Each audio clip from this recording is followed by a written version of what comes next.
Mountain man professor गंभीर सिंग योन्झोन, पद्मश्री 2026. 86 वर्षांचे तरुण, पर्वतीय प्रदेशातील पहिली व्यक्ती ज्यांनी अनेक गोष्टी साध्य केल्या. एक शिक्षणतज्ञ आणि आंतरराष्ट्रीय ख्यातीचे विद्वान.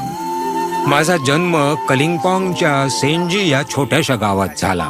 त्या काळात आधुनिक वाहतूक आणि दळणवळणाचा मागमूसही नव्हता, पण हे माझ्यासाठी एक वरदानच ठरलं. आम्ही निसर्गाशी पूर्ण जुळवून घेत जगत होतो. त्यांच्या आई वडिलांचे स्वप्न होते की आपल्या मुलांना आधुनिक शिक्षण आणि उच्च पदव्या देऊन सक्षम करावे. मला घरापासून दूर बॉटनीमध्ये MSc ची पदवी घेण्यासाठी नॉर्थ बंगाल युनिव्हर्सिटीमध्ये जावं लागलं आणि काही काळानंतर त्याच विषयात PhD करण्यासाठी मी कलकत्ता विद्यापीठात गेलो. 1962-64 दरम्यान त्यांनी दार्जिलिंग गव्हर्नमेंट कॉलेजमध्ये बायोलॉजिकल सायन्सेसमध्ये MSc आणि PhD प्रोग्राम सुरू करण्यास मदत केली, ज्यामुळे त्या भागात उच्च शिक्षणाची उपलब्धता वाढली. माझ्या अमेरिका दौऱ्यादरम्यान मी आपल्या शिक्षण व्यवस्थेतील सुधारणा आवश्यक असलेली क्षेत्र ओळखली. शिक्षण हे आपले लोक आणि त्यांच्या पर्यावरणासाठी सुसंगत असावं अशी माझी इच्छा होती. दार्जिलिंगच्या डोंगरांमध्ये मी सुरू केलेल्या वनसंवर्धन चळवळी दरम्यान मी सर्वांना सांगायचो की हिमालय वाचवणं म्हणजेच भारत वाचवणं. आम्ही भारत सरकारकडेही आवाहन केलं आणि आम्ही 2 राष्ट्रीय उद्यानं बनवण्यात यशस्वी झालो.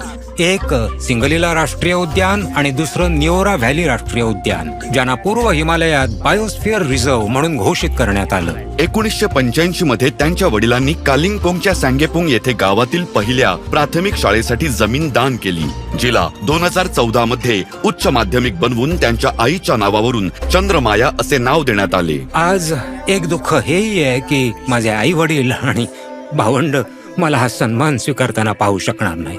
त्यांची आज खूपच आठवण येते. पुस्तकं मला खूप प्रेरणा देतात. त्यातून मला नवीन कल्पना, नवीन ज्ञान आणि नवीन माहिती मिळते.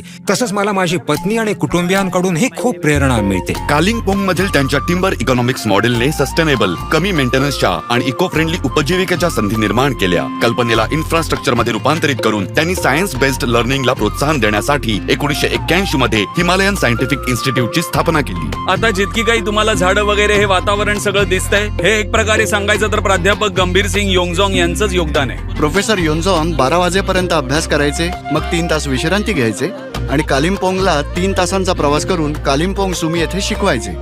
माझ्या आयुष्यातील सर्वात मोठा आनंद मुलांना निसर्गातून शिकताना आणि त्याचं रक्षण करताना पाहणं हा आहे.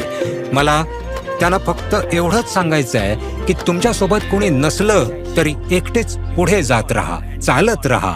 एकला चालो रे, एकला चालो रे.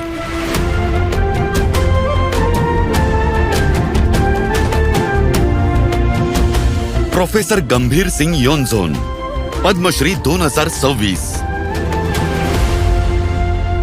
कोटी कोटी नमस्कार.